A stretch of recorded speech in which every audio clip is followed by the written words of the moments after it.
যারা যারা ভারতের প্রক্সি হিসেবে ব্যবহার করতে চাচ্ছেন, জুলাই ঐক্যের পক্ষ থেকে হুঁশিয়ারি করে বলে দিয়ে চাই, আপনারা যদি সাবধান না হন, আপনাদেরকে কিভাবে সাবধান করতে হয়, কিভাবে শুধরাইতে হয়, জুলাই অভ্যুত্থানের ছাত্র জনতা সেটি ভালো মতো জানে। আমাদের আন্দোলনের ফলে যখন এই ইন্টারিম গভর্নমেন্ট বাধ্য হয়েছে আওয়ামী লীগকে নিষিদ্ধ করতে, যখন বাধ্য হয়েছে জুলাই ঘোষণাপত্র প্রদান করার ঘোষণা দিতে, তখন ভারতীয় প্রক্সিদের বিভিন্ন সেক্টরের যারা ক্ষমতাসীন রয়েছেন তাদের মধ্যে একটা ইঁদুর দৌড় শুরু হয়েছে। কারণ কোনোভাবে যদি রুখে দিতে বিভিন্ন ভারতীয় প্রক্সিদের আনাগোনা অপতৎপরতা বৃদ্ধি পেয়েছে, যে কারণে ডক্টর ইউনূস সাহেব এক পর্যায়ে বলতে বাধ্য হয়েছিলেন তিনি পদত্যাগ করে চলে যাবেন।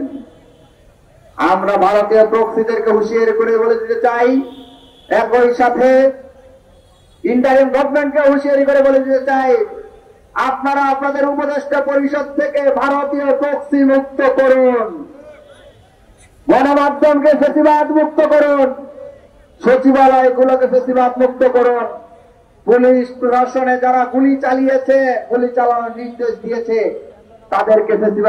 তাদেরকে অপসারণ করে বিচারের মুখোমুখি করুন। যদি তা না করেন, যদি নির্দিষ্ট ঘোষিত সময়ের মধ্যে জুলাই ঘোষণাপত্র প্রদান না করেন, তাহলে আপনাদের পরিণতি ঠিক হাসিনার মধ্যে একই পরিণতি হতে পারে। আপনারা তাই সাবধান হয়ে যান। জুলাই ঘোষণাপত্র যারা দিবে না তারা ভারতীয় প্রক্সি ছাড়া আর কিছুই হতে পারে না।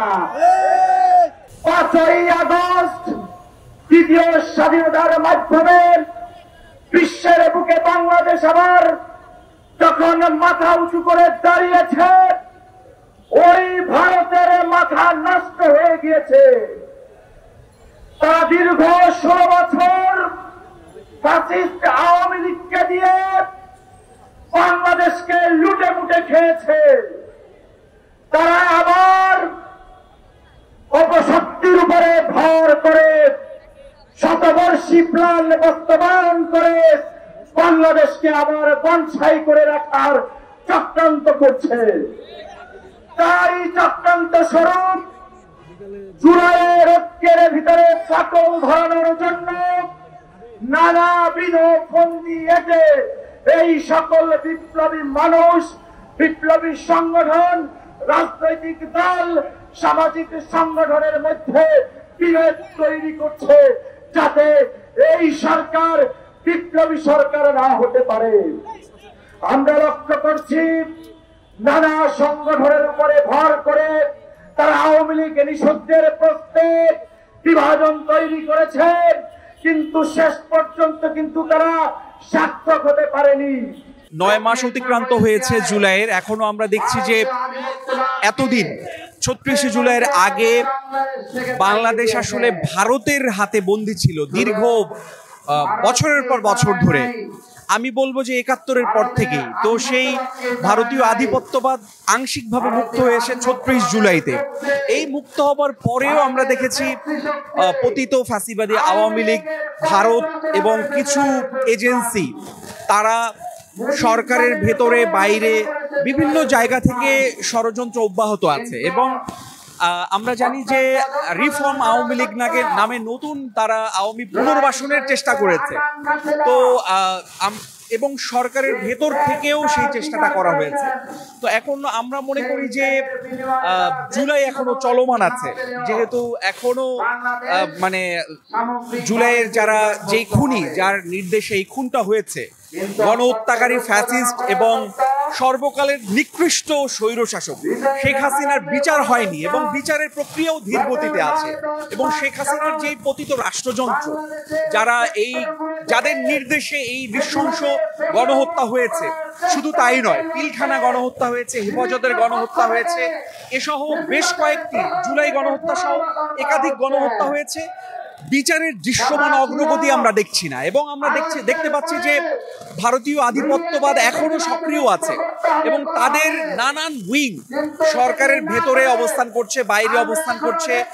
বিশেষ যেটাকে বলবো বিশেষ বাহিনীগুলোর মধ্যে তাদের সক্রিয় অবস্থান দেখা যাচ্ছে এবং তারা এই সরকারের নানান পদক্ষেপ, যেমন আমি বলতে চাই বিপ্লবী সরকার তারা গঠন করতে দেয়নি, ৭২-এর প্রতিত সংবিধানকে বাদ দিতে দেয়নি এবং ফ্যাসিবাদের যে রাষ্ট্রপতি চুপ্পু তাকে সরাতে দেওয়া হয়নি, এবং বিপ্লবী সরকারের কথা তো বললামই।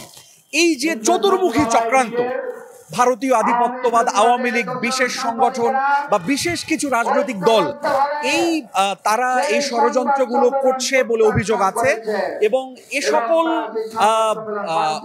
অন্যায় আচরণ এবং স্বৈরাচারের পুনর্বাসনের প্রচেষ্টা এবং জুলাইয়ের শহীদের রক্তের সঙ্গে যে গাদ্দারি করা হচ্ছে, সেই গাদ্দারির প্রতিবাদে ভারতীয় আগ্রাসনের বিরুদ্ধে আওয়ামী লীগের বিচারের দাবিতেই আজকের আয়োজন। এবং জুলাই ঐক্য যে সংগঠনটি, এই সংগঠনটি জুলাইয়ের যে সংগঠনগুলো রাজপথে ভূমিকা পালন করেছে এবং জুলাইয়ের অভিপ্রায়ের আলোকে, আকাঙ্ক্ষার আলোকে যে সংগঠনগুলো ভূমিকা রাখছে, তাদেরই একটি ঐক্যবদ্ধ একটি প্ল্যাটফর্ম। দেশীয় এবং বাংলাদেশপন্থী যারা বাংলাদেশকে ভালোবাসে, জুলাইয়ের চেতনা ধারণ এবং লালন করেন, তাদের একটি সম্মিলিত প্ল্যাটফর্ম জুলাই ঐক্য।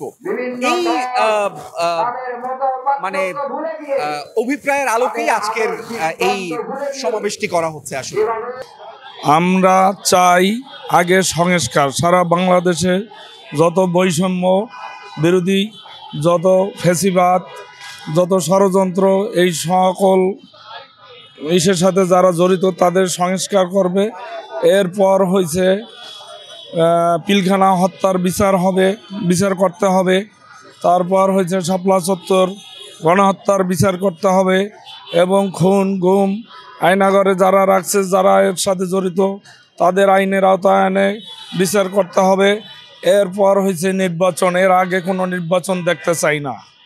তাতে 3 বছর 4 বছর 5 বছর যে সময় লাগুক না কেন, ডক্টর ইউনূস সাহেব ক্ষমতায় থাকবে ইনশাল্লাহ, এটাই আমাদের মূল দাবি।